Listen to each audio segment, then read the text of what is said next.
afternoon to all you Mail Pluses joining me today. Hope your Wednesday's been enjoyable thus far, and it's about to get a whole lot better with today's Mail Plus Trivia Live. So get comfortable because you'll need a calm set of nerves for this game. For those I haven't seen before, I'm your host, Beric Livingston, and to returning players, hello again. You'll hopefully know by now that every weekday we're giving you the chance to win up to £1,000. So, for those of you who aren't familiar with the rules, it's 10 multiple choice questions from an array of topics, from sports and TV to history and art.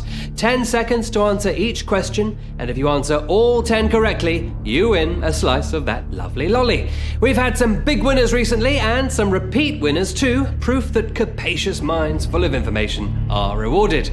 A word of warning, when you tap the answer, there's no changing your choice. And if you turn up a little too late and miss question 1, your chances of winning any cash will be over before they've even begun. If you get one wrong along the way, you'll be out of the running for the money, but you're welcome to carry on playing for your own entertainment. There is still fun to be had in seeing what questions pop up. Alright then, ready to kick things off? Then let's get straight into question 1. Which London street is traditionally associated with printing and journalism? Fleet Street, Harley Street, or Jermyn Street? Publishing started here when the first paper printing shop was built in 1500 on Shoe Lane, which is a passage just off the street in question, and in March 1702, the inaugural issue of London's first daily newspaper, the Daily Courant, was published on the street. Known to some as a red square on the Monopoly board, Fleet Street is also known for its printing and journalism. And it was once upon a time the home to the River Fleet, which in Roman days was a major river running from Hampstead through Fleet Street and into the Thames. But gradually over time it's been covered up and it now runs underground as a sewer. And 3,299 of you, fleet of finger there and tapping the right answer, you've made it on to question 2. Which of these decimal coins went into circulation in Britain first? The 5p piece, 20p piece, or the £1 coin? Sir Isaac Newton held the title of Master of the Mint from 1699 until his death. The man who discovered gravity applied his scientific knowledge to preventing counterfeiting, very serious but commonplace crime in those days, which resulted in a hefty prison sentence. The 5p piece was introduced the earliest in 1968, and just in case you got a drawful, the 5p and 10p coins are legal tender still, but only up to the sum of £5. Anything above that can technically be refused. Question 3. Which vitamin is produced in the body by the action of ultraviolet radiation on the skin? Melanin, vitamin D, or vitamin E? A lack of ultraviolet rays, or want of sunlight to put it another way, can lead to a deficiency in this vitamin, which eventually causes certain bone disorders because it's also responsible for the body's ability to absorb calcium. It's vitamin D. Melanin is a pigment, not a vitamin, although it's also produced by being exposed to ultraviolet rays, which gives you your tan, or an increase in freckles depending on your complexion. For the movie fans amongst you, The Truman Show, you can see Truman take vitamin D pills because the sun in his studio world is fake, so he has no access to natural vitamin D. Now, who have we got with us at this point? Let's see, we've got Laura 25, we've got Peter 16, Mark 10, we've got Dorothy, and 1,335 of you still in the game. You got all of those 3 right. Let's move swiftly on to question 4. In athletics, who holds the British record in the women's 100 metres? Christina Ohurago, Denise Lewis, or Dina Asher Smith? The current men's world record is 9.58 seconds, set by Usain Bolt in 2009, while the women's world record is 10.49 seconds, set by American Florence Griffith Joyner in 1988, still never broken. 10.83 seconds is the British female world record, set by Dina Asher Smith at 23 years old. And she won the silver medal in the 100 metres at the 2019 World Championships, with this time setting the British record but finishing second behind Jamaican Shelley Ann Fraser-Price. 75% of you getting that one right. Congratulations. You can sprint on to question 5. Which flame-haired actor pretended to be Ed Sheeran in his Lego House video? Damian Lewis, Rupert Grint, or Domhnall Gleeson? As you might know, Ed Sheeran is a trained actor in his own right, appearing in Game of Thrones, but also Home and Away, and in Richard Curtis's latest film, Yesterday.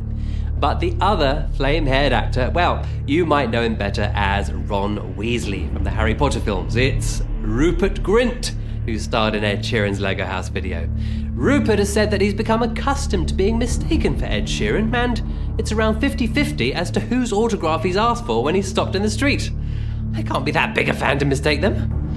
Well, we're at the halfway point now, and we still have Paul 24, Joshua 1, we've got Dorothy still in the game, 794 of you still playing. So take a quick mental refuel, and then we'll enter the second half with question 6.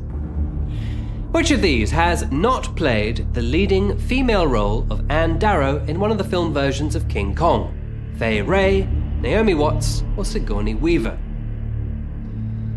Not quite King Kong's size, but the largest ape that we know to have existed is the Gigantopithecus, which stood 3 meters tall and weighed over 500 kilograms.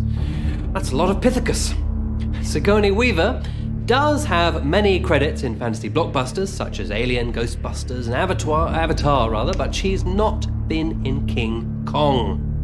Naomi Watts played Anne Darrow in the 2005 remake, and Fay Wray in the 1933 original, in which King Kong's roar was created by mixing the sound of a lion's roar and a tiger's roar and running it backwards slowly. Question 7.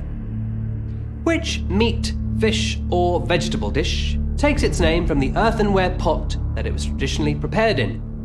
Porringer, terrine, or ramekin? Another example of a dish named after the earthenware that it's cooked in is the traditional Algerian or Moroccan tagine, a slow-cooked savoury stew. Oh, my mouth is watering thinking about all this food. The answer we're looking for here is the terrine, traditionally made from a mix of smooth meat and fat, little like a pate, cooked in a specialised covered pottery mould, of course also called a terrine. And 636 of you knew that. Well done. Question 8. Who wrote 3 of the best-selling books of the last decade? E.L. James, Stieg Larsson, or Suzanne Collins? Now, according to the Guinness World Records, the Bible is the most sold book of all time, with an estimated 5 billion copies distributed worldwide, and Harry Potter is the best-selling book series of all time, having sold more than 500 million copies worldwide. But the answer you're looking for here is E.L. James, the author of the 50 Shades of trilogy, which was originally submitted as fan fiction of the Twilight trilogy, a fantasy romance starring Robert Pattinson. And that was a mailplus mindbender there. We just had 291 of you getting that one right, little under half. The trilogy that we're talking about was her first attempt to write, and at the age of 47, she described it as a midlife crisis writ large. Well, a crisis for a few of you there, but nearly 300 going through to our last 2 questions. Here comes question 9. Which rank comes between Colonel and Major General in the British Army? Major, Lieutenant General, Brigadier.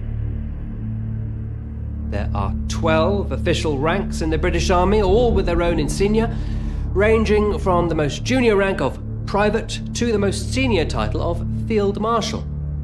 In between the Major General and the Colonel, though, sits the rank of Brigadier. The rank insignia for a Brigadier is the St. Edward's Crown over 3 Bath stars. The stars symbolise the medieval knighthood ceremony, which involved bathing as a type of baptism or purification. Well, marching steadily onwards to the final question, and we still have Joy 0, we've got King Crago, we've got Catherine, Joshua 1, and Trivia King still in the game. Do you have it in you to make it all the way? Brace yourselves. We're going to unveil question 10. Which of these lakes is the smallest by area? Lake Lugano, Lake Como, or Lake Trasimeno?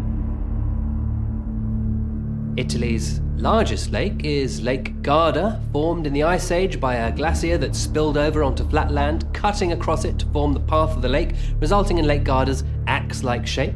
Then the glacier melted and left the freshwater lake we see today, and at 142 square miles, that must have been a stonker of a glacier. But the smallest in our list here by area is Lake Lugano, which is just under 19 square miles. It's shared by both Switzerland and Italy, and it enjoys some of the best weather in Europe, with over 2,000 hours of sunshine every year. Well, if you're here at the end, well done from swinging from question to question like a graceful trivia Tarzan. You nailed it. To all of you who answered all 10 correctly, a fantastic effort. Or perhaps it wasn't an effort at all and you found it easy. Either way, well done to our 48 winners. Congratulations to Canis, to Joshua 1, to Eamon, to all of you who defeated each and every question we could throw your way.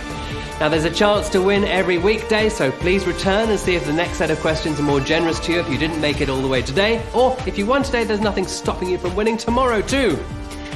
If you just got the odd one or two right, don't beat yourself up. There's no shame in seeing it as a practice round for tomorrow's game. And if you've got any self-proclaimed quiz god friends or family, add an element of competition to it and get them to play too. How many out of 10 could they get right? Thanks again for joining me today, and I'm already looking forward to seeing you tomorrow, where there will be another chance to win £1,000 in MailPlus Trivia Live. Enjoy the rest of the afternoon. Goodbye.